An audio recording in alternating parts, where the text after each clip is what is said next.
আর শুভ সন্ধ্যা। এখন বাজছে প্রায় 8টা, সাড়ে 8টা। এখন আমি একটি বাড়িতে ভোজনের জন্য এসেছি।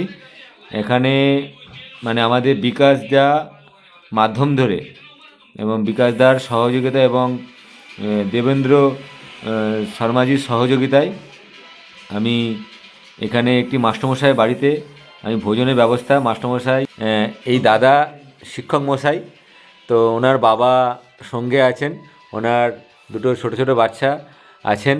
আজকে ওনার বাড়িতে আমি দুপুরে সন্ধ্যায় ওনার একটু ভোজনের ব্যবস্থা ওনারা করেছেন এবং হারার মহাদ আমি দাদাকে এবং বিকাশদাকে অসংখ্য ধন্যবাদ।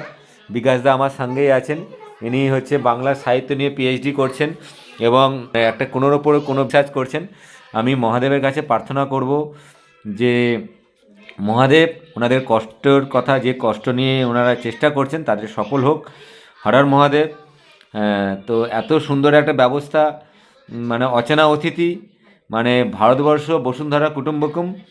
তো ভারতবর্ষে একটা আত্মীয়তার মধ্যে আমাদের সনাতনী হিন্দু ঐক্য থাকার জন্য, এটা আমাদের সকলকে জাগ্রত হওয়ার জন্য, এটা আমাদের কর্তব্যের মধ্যে পড়ে। তো দাদার পরিচয় অবশ্যই করেছেন। তো আমাদের মধ্যে কোনো জায়গায় কোনো পরিস্থিতিতে যদি এরকম মানুষ থাকেন, তো অবশ্যই তাদেরকে সহযোগিতা করুন, কারণ সাহায্যের সহযোগিতা বিফল যায় না। তো এক্ষেত্রে আমিও প্রমাণ পাচ্ছি। মহাদেব আপনাদের ভালো করবেন। হর হর মহাদেব। সকলে ভালো থাকুন, বিশ্বর কল্যাণ হোক, আমাদের সনাতনী হিন্দুর মঙ্গল হোক, সকলে ভালো থাকুন। হর হর মহাদেব।